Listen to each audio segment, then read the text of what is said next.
তারপরে বলছেন যে পীরের তাওয়াজ্জুর বরকতে কি হইতে পারে, একটি ঘটনার দ্বারা ইনশাআল্লাহ তাহা বুঝিতে পারিবেন। পীরের তাওয়াজ্জু দিয়ে অনেক কিছুই হইতে পারে, অনেক কিছু হইতে পারে, তা এই ঘটনা দিয়ে সে শিখাবে। 44 পৃষ্ঠা নম্বর 44, জি পৃষ্ঠা নম্বর 44। তাতে ইমাম বাকি বিল্লাহ সমস্ত রাত্র জিকির করিতেন। একদিন ভোরে ক্ষুধা নিবারণ করার জন্য হুজরা থেকে বাহির হইয়া রুটির দোকানে গেলেন।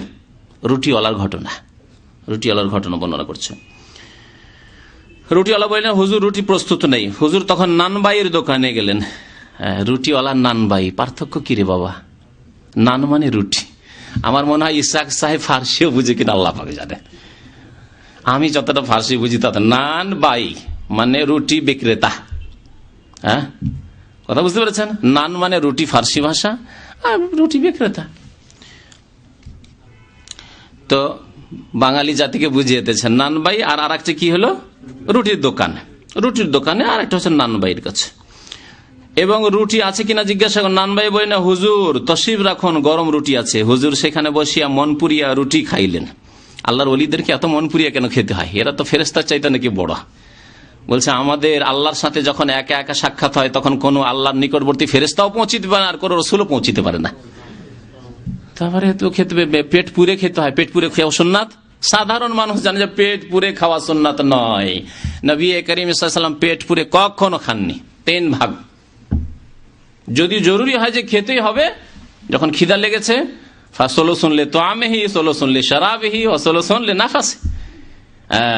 3 ভাগের 1 ভাগে খাবার খান, 1 ভাগে পানি রাখেন, আর 1 ভাগে একটু শ্বাস প্রশ্বাস, হাঁস পেট নিয়ে অস্থির, শুইতেও পারছেন না, বসতেও পারছেন না, এরকম যাদের না হয়।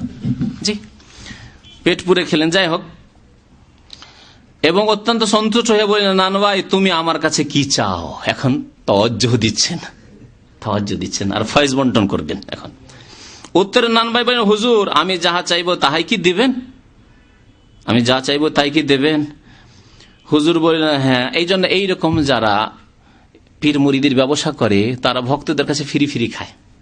এখানে এক মোল্লা আছে এক মসজিদে, সে আমার সাথে দেখা হলো দূর থেকে, সালাম আলাইকুম রহমতুল্লাহ বারাকাতুহু, আর কোলাকুলি প্রায় করে। তো দেশেরই আর কি, দেশি। সে কথায় খাওয়া দাওয়া কোথায় করেন, পাকশাক করেন? বলছেন না, কি করি, হোটেলে যাই। হোটেলে গেলে আমার কাছে কেউ পয়সা নেই না। শিকর কোন হোটেলে গেলে কেউ আমার কাছে পয়সা নেই না। কথা বুঝতে পারছেন? কারণ পীর মুরিদের ব্যবসা আছে, দোয়া তাবিজের ব্যবসা আছে। এখানে হুজুর কাছে কোনদিন তাবিজ নিয়ে মুক্তি হাসিল করতে হবে, আর একে দিয়ে কাল কিয়ামতে পার হইতে হবে, এই যে ধারণা আছে একটা, যার ফলে তো এইরকমই এই নানবাইও ভাবলো যে এর কাছে যা চাইবো পাবো, আশা করি। চাইবো তাহাই কি দেবেন? হুজুর বলেন, হ্যাঁ। নানবাই এইভাবে 3 বার জিজ্ঞাসা করিলেন তাকিদের জন্য, যে যা চাইবো তাই দেবেন? হুজুর বললেন, তুমি যদি আমার কাছে দুনিয়ার বাদশাহী চাও, শুনেন ভালো করে, তবে আল্লাহর ইচ্ছায় তাহাই দেব। সারা দুনিয়ার বাদশাহী চাও তবু আমি দেব। আছে কেউ শক্তি? সুবহানাল্লাহ। আমরা ছোট কাল থেকে আমাদের ওস্তাদেরা, আমাদের আব্বার মুখস্থ করিয়েছিলেন, আল্লাহুম্মা মালিকাল মুলকি, হে আল্লাহ মালিকাল মুলক, সারা বিশ্বের মালিক যিনি আল্লাহ, তুতিল মুলকা মান তাশাও, তুমি আল্লাহ যাকে চাও তুমি বাদশাহী দিতে পারো। ওয়া তানজিউল মুলকা মিম্মান তাশাও, আল্লাহ তুমি যার কাছ থেকে চাও বাদশাহী ছিনিয়ে নিতে পারো। সাদ্দামের কাছ থেকে ছিনিয়ে নিলেন, জি, ফেরাউনের কাছ থেকে ছিনিয়ে নিলেন, তাই না? ওয়া তানজিউল মুলকা মিম্মান তাশাও ওয়া তুইজ্জু মান তাশাও, যাকে চাও তুমি সম্মানিত করতে পারো। ওয়া তুযিল্লু মান তাশাও, আর যাকে চাও আল্লাহ তুমি যাকে চাও তাকে তুমি লাঞ্ছিত করতে পারো।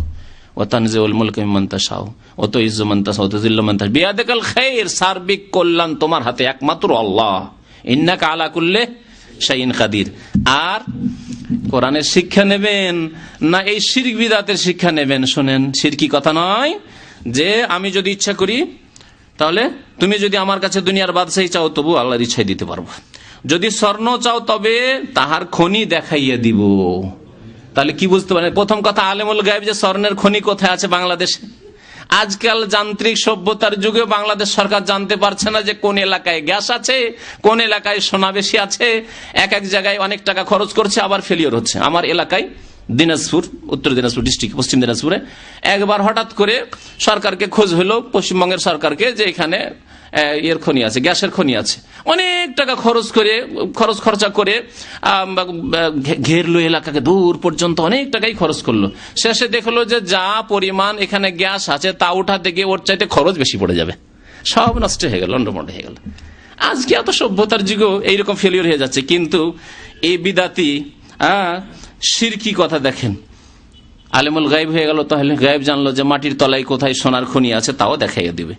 তুমি যাহা চাও ইনশাআল্লাহ তাহাই দেব, তুমি যাহা চাও তাহাই দেব।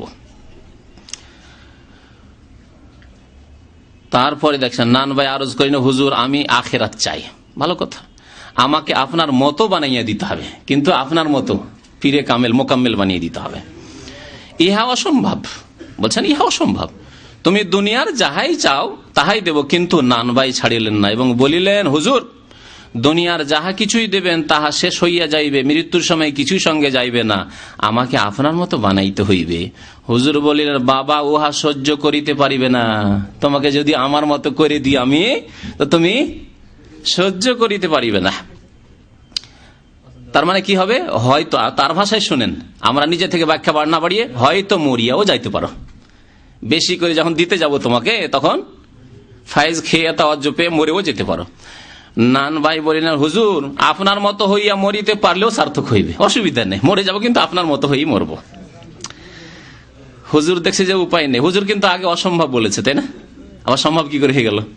শোনেন, হুজুর তখন নিজের ওয়াদার কথা ভাবিয়া নান ভাইকে তাহার সঙ্গে চলিতে আদেশ করিলেন। চলো তাহলে, আমার মতো হবে তো। বাড়ি পৌঁছে নান ভাইকে বললেন, উজু করে 2 রাকাত নামাজ পড়ো এবং আমার সঙ্গে হুজরায় আসো। হুজরা শরীফে ডাকছেন। ভোরবেলা নান ভাই সহ ইমাম সাহেব হুজরায় ঢুকিবার কালে লোকদেরকে বলিলেন, মরিদান যা আশেপাশে আছে সব তাদেরকে বলিলেন, কি বললেন? আমাকে কেউ ডাকিবে না, কপাট খুলিবে না। ভোরে দাখিল হইয়া দুপুরের পূর্বে যখন নান ভাই একই কপাট দিয়ে বাহির হইলেন, তখন লোকে দেখিয়া হয়রান হইয়া গেল, কারণ হুজুর নান ভাইকে এমন ফাইজ দিলেন। শোনেন ভালো করে, হুজুর এ পীরে কিবলা কি করছেন? এমন ফাইজ দিলেন নান ভাইকে, যাহার ফলে নান ভাইয়ের জাহিরি সুরত পরিবর্তন হইয়া ইমাম বাকি বিল্লাহর সুরত হইয়া গিয়েছে। বাকি বিল্লাহ হয়ে গেছে। আল্লাহু আকবার, আল্লাহু আকবার। কে ইমাম এবং কে নান ভাই চেহারার দ্বারা কেউই ঠিক করতে পারল না। ইহাকে কি বলে দেখেন, ইহাকে ফাইজে ইত্তেহাদি বলা হয়। ইহাকে কি বলা হয়? ফাইজে ইত্তেহাদি বলা হয়। একই সঙ্গে কোরআন হাদিসে আছে ফাইজে ইত্তেহাদি, মা আনজালাল্লাহু বিহা মিন সুলতান। একই সঙ্গে এত নূরের চাপ সহ্য করিতে না পারিয়া নান ভাই হয়ে তো গেল ইমাম বাকেরের মতো, কিন্তু নূরের জ্বালা সহ্য না করতে পারিয়া কি হচ্ছে, নান ভাই 2-1 দিন পরে ইন্তেকাল করেন। 2-1 দিন পরে ইন্তেকাল করিয়ে গেলেন। আচ্ছা, এখন যদি আপনাদের জিজ্ঞেস করি, ইমাম বাকের প্রথম কথা এসব ভণ্ডামি কথাবার্তা যদি করে থাকে তো খুনি নয়, কাতেল নয়, হত্যাকারী নয়, তাহলে ইসলামের শরিয়া মোতাবেক কি করা উচিত? আল্লাহ বলছেন, কুতিবা আলাইকুমুল কিসাসু ফিল কাতলা, খুনের বদলে আল্লাহ খুন ফরজ করেছেন, কিসাস ফরজ করেছেন। আচ্ছা, খুনির জন্য আল্লাহ কয়টি শাস্তি, আল্লাহর ওলি না কয়টি শাস্তির কথা আল্লাহ বলেছেন? খুনি কি আল্লাহর ওলি হতে পারে? কোন মানুষকে মেরে ফেলি দিল, যেভাবে হোক না কেন মেরে ফেলি দিল, তাহলে সে আল্লাহর ওলি হইতে পারে কখনো? বলছেন না যে হইতে পারে, কখনো হইতে পারে না। তাহলে আল্লাহর ওলি হইতে পারে না, কি হইতে পারে? আল্লাহ বলছেন, ওমাইয়াকতুল মুমিনা মুতাআম্মিদান ফাজাযাউহু জাহান্নাম, সে জাহান্নামে যাবে। ওলি ও শয়তান, আউলিয়া ও শয়তান কোথায় যাবে? জাহান্নামে যাবে। খালেদান ফিহা, চিরকাল থাকবে, দীর্ঘকাল থাকবে। খালেদান ফিহা ওয়া গাযিবাল্লাহু আলাইহি, 3 নম্বর শাস্তি আল্লাহর গজব তার উপর। ওয়া লানাহু, আল্লাহর লানত অভিসম্পদ তার উপর।